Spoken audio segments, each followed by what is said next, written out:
Hello students, कैसे हैं आप। विभिन्न स्कूलों में क्लास 10th का क्लास शुरू हो चुका है और अब हम आपको क्लास 10th के हिस्ट्री, सिविक्स, ज्योग्राफी और इकोनॉमी सभी चैप्टर को डिस्कस करेंगे आने वाले सेशन में।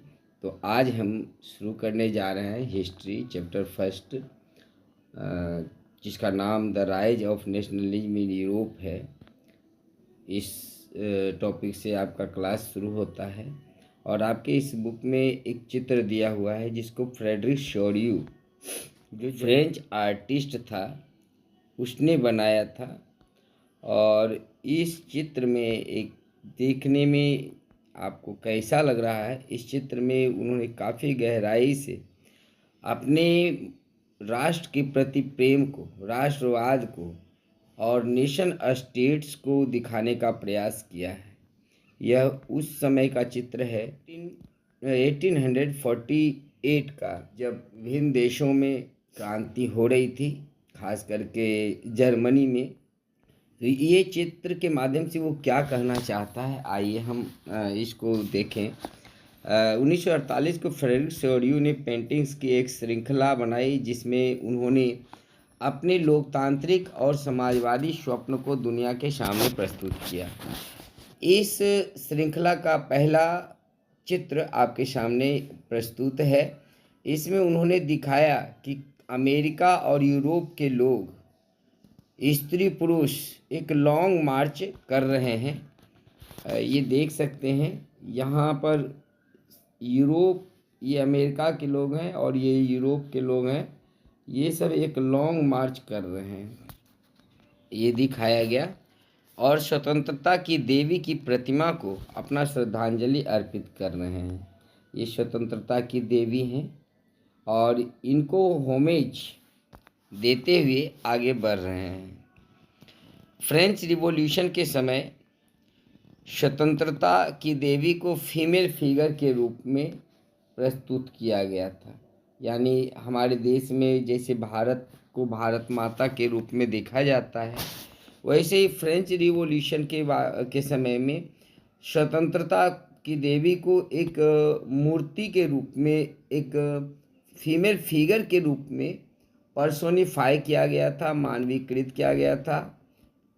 देखिए, प्रकृति के चीज़ों का मानवीकरण मनुष्य करता रहा है, तो यहाँ पर भी उस भावना को, जो कि स्वतंत्रता को या नेशन स्टेट को प्रस्तुत करता था, उसको एक महिला के रूप में दिखाया गया था फ्रेंच रिवॉल्यूशन के समय में, यानी माता के रूप में प्रस्तुत किया गया था।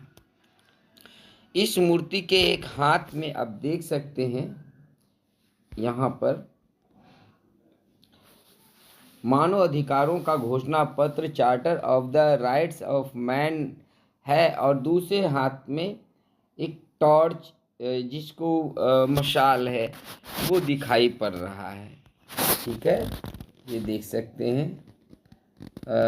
यहाँ इस हाथ में जो है ये मानव अधिकारों का घोषणा पत्र है।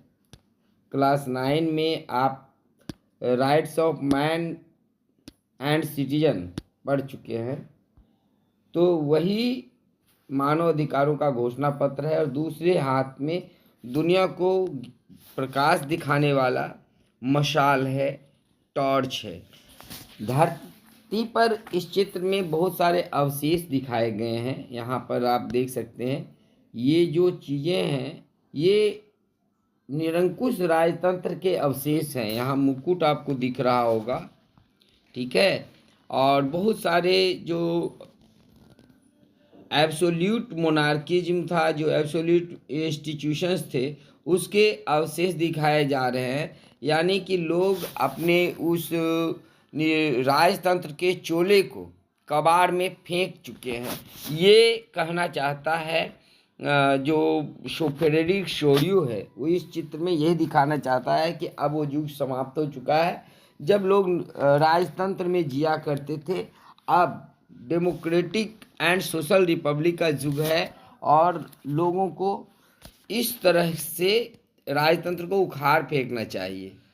शोरयू के कल्पनादर्शी चित्र में अलग अलग राष्ट्रों के लोग अपने राष्ट्र के झंडे और राष्ट्रीय पोशाक पहने हुए स्वतंत्रता की देवी से गुजरते हुए दिखाए गए हैं। देखिए जितने भी यहाँ से जो आ रहा है, ये लॉन्ग मार्च कहाँ देख सकते हैं, यहाँ से ले करके ये लॉन्ग मार्च पर है। सभी देश के लोग अपने अपने देश के राष्ट्रीय ध्वज को हाथ में लिए हुए हैं। ये देखिए यहाँ पर आपको अमेरिका का राष्ट्रीय ध्वज है, फ्रांस का राष्ट्रीय ध्वज है, स्विट्ज़रलैंड का राष्ट्रीय ध्वज है। तो सभी जर्मनी के लोग अपने हाथ में राष्ट्रीय ध्वज लिए हुए हैं। इसके साथ साथ सभी देश के लोग अपने अपने पोशाक पहने हुए हैं, जो इस बात को इंगित करता है कि पूरे यूरोप के लोग, अमेरिका के लोग अब डेमोक्रेटिक एंड सोशल रिपब्लिक अपने देश को बनाने के लिए कृत संकल्प हैं और वो इस मार्च पर आगे बढ़ रहे हैं। सबसे आगे संयुक्त राज्य अमेरिका और स्विट्जरलैंड के लोग हैं। यहाँ पर आप देख सकते हैं, ये जो है संयुक्त राज्य अमेरिका और स्विट्जरलैंड के लोग यहाँ सबसे आगे में हैं, जो लगभग स्वतंत्रता की देवी की मूर्ति को पार कर चुके हैं। और ये दोनों देश नेशन स्टेट्स तब तक बन चुके थे 1848 तक अमेरिका और स्विट्ज़रलैंड नेशन स्टेट्स बन चुके थे। इसके बाद रिवोल्यूशनरी फ्रांस का चित्र इसमें दर्शाया गया है और यहाँ के लोग तिरंगा अपने हाथों में लिए हुए स्वतंत्रता की देवी के पास पहुँच चुके हैं। यानी यहाँ पर ये जो चित्र आप देख रहे हैं, ये फ्रांस के लोगों का चित्र है, ठीक है। और वहाँ उस समय फ्रांस में लगभग देखिए 1789 में ही फ्रेंच क्रांति हुई थी और ये तब से लगभग 50 साल के बाद का चित्र है। हालांकि उस समय फ्रांस में राजतंत्र ही था, लेकिन लोग उसको उखाड़ फेंकने की स्थिति में पहुंच चुके थे, इसलिए उसको स्वतंत्रता की देवी के पास दिखाया गया है। इसके बाद जर्मनी के लोग लाल और सुनहरे रंग के झंडे लिए हुए आते हुए दिखाई दे रहे हैं। यहाँ पर ये देख लीजिए, जर्मनी के लोग हैं, ये लाल सुनहरे झंडे लिए हुए आगे बढ़ते हुए दिख रहे हैं। मज़ेदार बात यह है कि जिस समय ये फ्रेडरिक शोरियू ने ये चित्र बनाया था, उस समय जर्मनी के लोगों का एकीकृत जर्मन राष्ट्र राज्य नहीं बना था। यह चित्र 1948 का है, जबकि जर्मनी का एकीकरण 1871 में संपन्न हुआ था और वह भी लोकतांत्रिक राज्य नहीं था।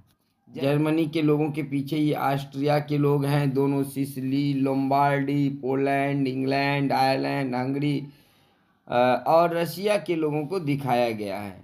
आसमान में स्वर्ग से यीशु मसीह, संत और स्वर्ग की परियां इनको आशीर्वाद देते हुए दिखाए गए हैं इस चित्र में। इस तरह से दुनिया के राष्ट्रों के बीच भ्रातृत्व की भावना को सांकेतिक रूप से फ्रेडरिक शोरियू ने अपने इस चित्र में बहुत ही खूबसूरती से दिखाया है।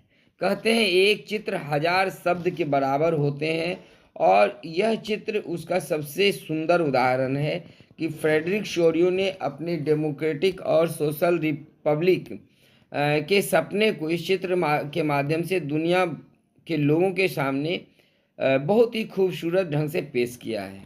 तो इस वीडियो में इतना ही। हालांकि हमने करीब 2 पैराग्राफ से ज़्यादा की बातें आपको इस चित्र के माध्यम से कर लिया है। ये वीडियो आपको कैसा लगा आप कमेंट में ज़रूर लिखें।